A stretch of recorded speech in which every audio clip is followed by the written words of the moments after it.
नमस्कार बच्चों, मैं अर्चना राजकीय वरिष्ठ उपाध्याय संस्कृत विद्यालय हातोज में प्राध्यापक विज्ञान के पद पर कार्यरत हूँ। आज हम कक्षा 11 में सामान्य विज्ञान विषय में अध्याय 6 प्रकाश एवं तरंगों की प्रकृति के अंतर्गत अप्रगामी तरंगों का अध्ययन करेंगे। अप्रगामी तरंगें किस प्रकार से किन्हें हम अप्रगामी तरंगें कहते हैं?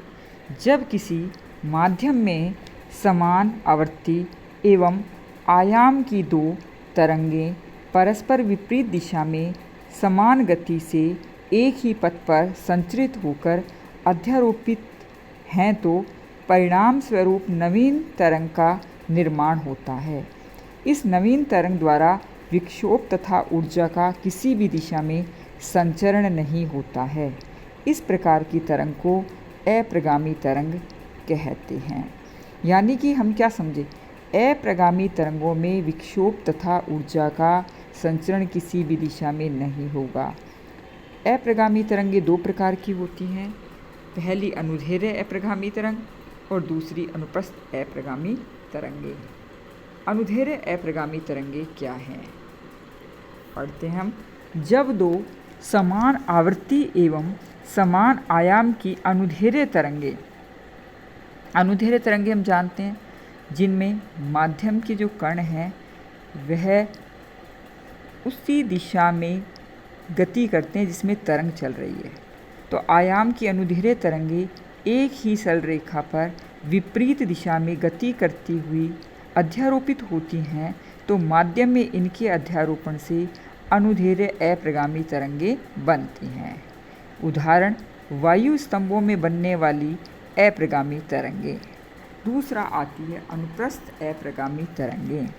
जब दो समान आवृत्ति एवं समान आयाम की अनुप्रस्थ तरंगें एक ही सरल रेखा पर विपरीत दिशा में गति करती हुई अध्यारोपित होती हैं, तो माध्यम में इनके अध्यारोपण से अनुप्रस्थ अप्रगामी तरंगें बनती हैं।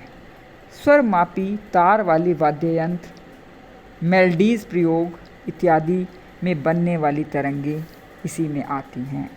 अब आता है अप्रगामी तरंगों का निर्माण किस प्रकार से होता है। आती हैं अप्रगामी तरंगों का निर्माण। तो यहाँ पर हम चित्र 6.15 में हम देखते हैं। पहले इसके द्वारा ही हम अध्ययन करेंगे। यहाँ पर ये उदाहरण दे रखा है, इसको समझ करके हम समझेंगे। तो सबसे पहले चित्र 6.15 के अनुसार किसी बद्ध माध्यम में एक प्रगामी तरंग बाईं से दाईं ओर, यानी कि ये जा रही है बाईं से, ये वाली तरंग एक जा रही है बाईं से दाईं ओर। दूसरी तरंग जो जा रही है वह दाएं से बाएं ओर जा रही है, जिसे हम डॉट से दर्शा रहे हैं। इस प्रकार से जा रही है ना, टूटी हुई रेखा से, एवं एक हम सतत रेखा से दर्शा रहे हैं। तो यहाँ पर अधिकतम आयाम की सतत रेखा से दर्शाई गई परिणामी तरंगों को दर्शाते हैं। पहला है प्रारंभ में ये मान लिया जाए, यहाँ पर ये प्रारंभ बिंदु है, यहाँ से शुरू हो रहा है। तो प्रारंभ में t कितना है? t बराबर 0 की स्थिति में दोनों तरंगे प्रत्येक बिंदु पर समान कला अर्थात दोनों के श्रृंग एवं गर्त समान स्थिति में हैं। जैसा कि हम इस चित्र में देखते हैं, यहाँ पर गर्त, यहाँ पर श्रृंग, गर्त, श्रृंग दोनों के समान स्थिति में हैं। परिणामी तरंग का विस्थापन दोनों तरंगों द्वारा उत्पन्न अलग अलग विस्थापनों के योग के बराबर होगा।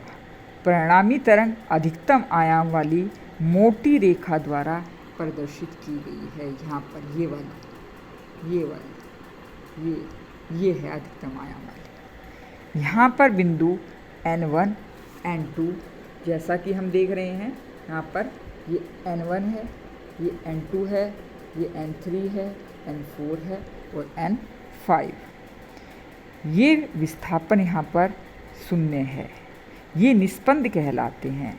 जबकि बिंदु A1, A2, ये A2, A3, और A4। यहाँ पर आप देखें, ये देखें इस बिंदु पर, इस बिंदु पर, इस बिंदु पर, इस बिंदु पर, यहाँ पर विस्थापन अधिकतम है, इन्हें प्रस्पंद कहते हैं। प्रत्येक तरंग का आवर्तकाल t एवं तरंगदैर्घ्य लैम्डा, यानी कि आवर्तकाल और तरंगदैर्घ्य दोनों ही तरंगों की समान है। पहली कंडीशन के बारे में बताया गया है, लैम्डा और t दोनों ही इसमें समान है। अब हम पढ़ते हैं दूसरी तरंग के बारे में। यहाँ पर आवर्तकाल जो बता रखा है यह t/4। दोनों तरंगे λ/4 दूरी पर अपनी अपनी दिशाओं में बढ़ रही है। एक इधर से इधर आ रही है, एक आ रही है बाएं से दाएं और दूसरी दाएं से बाएं। क्योंकि हमने पढ़ा है कि अप्रगामी तरंगे एक सरल रेखा में विपरीत दिशा में आ रही हैं, एक दूसरे के अपनी अपनी दिशाओं में बढ़ रही हैं, जिसमें आवर्तकाल t/4 और तरंगदैर्घ्य λ/4 के है। इस क्षण पर तरंगों के प्रत्येक बिंदु पर विस्थापन बराबर तो है। विस्थापन क्या देख रहे हैं हम, बराबर है। कैसे, देखिए आप, इसका विस्थापन ये है, इसका विस्थापन ये है, इसका विस्थापन ये है, इसका विस्थापन ये है, इसका ये है, इसका ये है। तो विस्थापन हर बिंदु पर बराबर है, लेकिन दिशाएं विपरीत हैं। इसलिए परिणामी विस्थापन एक सरल रेखा, ये सरल रेखा के द्वारा दर्शा दिया गया, ये परिणामी विस्थापन हुआ इसका। चौथा आता है यहाँ पर t बराबर 2t/4, है ना। तो यहाँ पर आप देखें t बराबर क्या कर सकते हैं, ये कट जाएगा तो ये भी कह सकते हैं t/2, इसको t/2 भी कहा जा सकता है। तो t बराबर t/2, दोनों तरंगे λ/2 दूरी पर अपनी अपनी दिशा में बढ़ जाती हैं तथा दोनों तरंगों के श्रृंग व गर्त समान दिशा में हैं। यहाँ देखिए ये वाले दोनों के श्रृंग और गर्त समान है, इसलिए परिणामी विस्थापन बड़ी रेखा के द्वारा, ब्लैक रेखा के द्वारा दर्शाए गए। ये परिणामी तरंग है ये वाली। परंतु यह स्थिति कैसी है, t/4 के ये वाली स्थिति बिल्कुल किसके जैसी हो गई, जो कि हम t0 लिया था उसके समान हो गई। अब आता है चौथी कंडीशन, फोर्थ कंडीशन आ जाएगी यहाँ पर। तो फोर्थ कंडीशन क्या है, ये वाली, जब t बराबर क्या है 3t/4 और दोनों तरंगे फर्स्ट की स्थिति से 3λ/4 की दूरी पर अपनी अपनी दिशाओं में तथा प्रत्येक बिंदु पर विस्थापन बराबर और विपरीत, ये कंडीशन और ये कंडीशन बराबर हैं, और ये वाली कंडीशन और ये कंडीशन बराबर हैं।